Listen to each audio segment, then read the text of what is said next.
ಮೈಸೂರಿನ ಚಾಮುಂಡಿ ಬೆಟ್ಟಕ್ಕೆ ಅಮಿತ್ ಶಾ ಅವರು ಭೇಟಿಯನ್ನ ಕೊಟ್ಟಿದ್ದಾರೆ.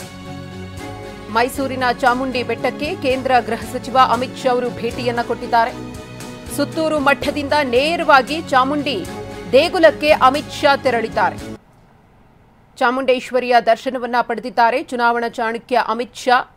ಇನ್ನು ಅಮಿತ್ ಶಾ ಅವರಿಗೆ ಪ್ರಹ್ಲಾದ್ ಜೋಶಿ ಮತ್ತು ರಾಜ್ಯ ಬಿಜೆಪಿ ಅಧ್ಯಕ್ಷ ವಿಜಯೇಂದ್ರ ಅವರು ಕೂಡ ಸಾಥನ್ನ ಕೊಟ್ಟಿದ್ದಾರೆ. ದೃಶ್ಯಾವಳಿಯಲ್ಲಿ ಗಮನಿಸ್ತಾ ಇದ್ದೀರಿ. ಕೇಂದ್ರ ಗೃಹ ಸಚಿವ ಚುನಾವಣಾ ಚಾಣಕ್ಯ ಅಂತಾನೆ ಕರೆಯಲ್ಪಡುವ ಅಮಿತ್ ಶಾ ಅವರು ಇವತ್ತು ಮೈಸೂರಿಗೆ ಭೇಟಿಯನ್ನ ಕೊಟ್ಟಿದ್ರು. ಸುತ್ತೂರು ಮಠಕ್ಕೆ ಭೇಟಿಯನ್ನ ಕೊಟ್ಟು ಅಲ್ಲಿ ಒಂದಷ್ಟು ಧಾರ್ಮಿಕ ವಿಧಿವಿಧಾನಗಳು ಪೂಜೆ ಪುನಸ್ಕಾರದಲ್ಲಿ ಭಾಗಿಯಾಗಿದ್ರು. ನಂತರ ಸುತ್ತೂರು ಮಠದಿಂದ ನೇರವಾಗಿ ಚಾಮುಂಡಿ ಬೆಟ್ಟಕ್ಕೆ ಅಮಿತ್ ಶಾ ಅವರು ಬಂದಿದ್ದಾರೆ. ಚಾಮುಂಡಿ ಬೆಟ್ಟಕ್ಕೆ ಬಂದು ಚಾಮುಂಡೇಶ್ವರಿಯ ದರ್ಶನವನ್ನ ಪಡೆದಿದ್ದಾರೆ. ಅಭೂತಪೂರ್ವ ಸ್ವಾಗತ ಸಿಕ್ಕಿದೆ ಅಮಿತ್ ಶಾ ಅವರಿಗೆ ಚಾಮುಂಡಿ ಬೆಟ್ಟದಲ್ಲಿ. ದೃಶ್ಯಾವಳಿಯಲ್ಲಿ ಗಮನಿಸ್ತಾ ಇದ್ದೀರಿ.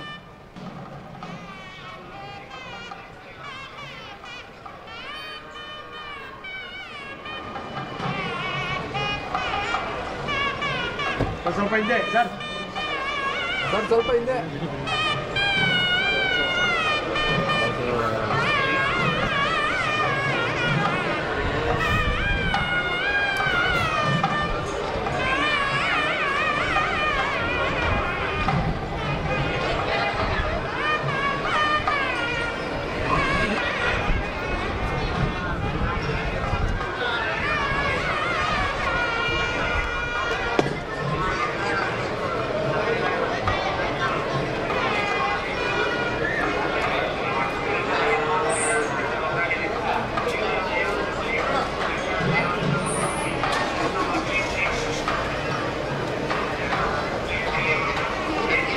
ನಿಮಿಷ ಹೊರಟರು ಹೊರಗಡೆ ಬಂದರು.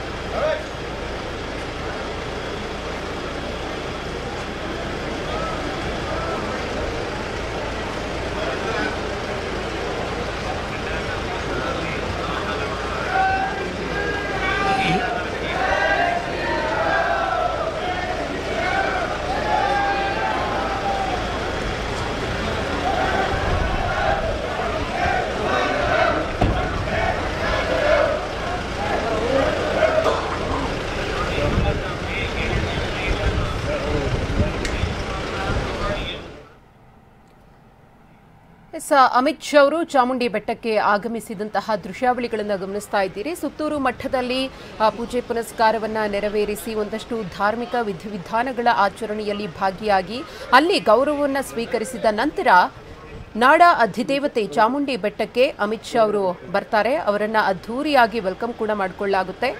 ನಂತರದಲ್ಲಿ ಅವರು ಚಾಮುಂಡಿ ದೇವಿಯ ದರ್ಶನವನ್ನು ಪಡೆದು ವಿಶೇಷ ಪೂಜೆ ಪುನಸ್ಕಾರವನ್ನು ಕೂಡ ಸಲ್ಲಿಸಿದ್ದಾರೆ. ಈ ಸಂದರ್ಭದಲ್ಲಿ ಅಮಿತ್ ಶಾ ಅವರಿಗೆ ಪ್ರಹ್ಲಾದ್ ಜೋಶಿ ಅವರು ಹಾಗೆಯೇ BY ವಿಜಯೇಂದ್ರ ಅವರು ಸಾಥನ್ನ ಕೊಟ್ಟಿದ್ದಾರೆ. ಮಾಜಿ ಶಾಸಕ ಎಸ್.ಎ. ರಾಮದಾಸ್ ಅವರು ಕೂಡ ಶಾಲನ್ನ ಹೊದಿಸಿ ಅಮಿತ್ ಶಾ ಅವರನ್ನ ಬರಮಾಡಿಕೊಂಡ್ರು ಆತ್ಮೀಯತೆಯಿಂದ. ಚಾಮುಂಡಿ ಬೆಟ್ಟದಿಂದ ಅಮಿತ್ ಶಾ ಅವರು ತೆರಳುತ್ತಾ ಇರುವಂತಹ ದೃಶ್ಯಾವಳಿಗಳು ಇದು. ಬಹಳ ಬಿಗಿ ಭದ್ರತೆಯನ್ನು ಕೂಡ ಕಲ್ಪಿಸಲಾಗಿದೆ. ಜನಸಾಮಾನ್ಯರತ್ತ ಕೈಬೀಸಿ, ಕಾರ್ಯಕರ್ತರತ್ತ ಕೈಬೀಸಿ ಅಮಿತ್ ಶಾ ಅವರು ಚಾಮುಂಡಿ ಬೆಟ್ಟದಿಂದ ವಾಪಸ್ ತೆರಳುತ್ತಿದ್ದಾರೆ.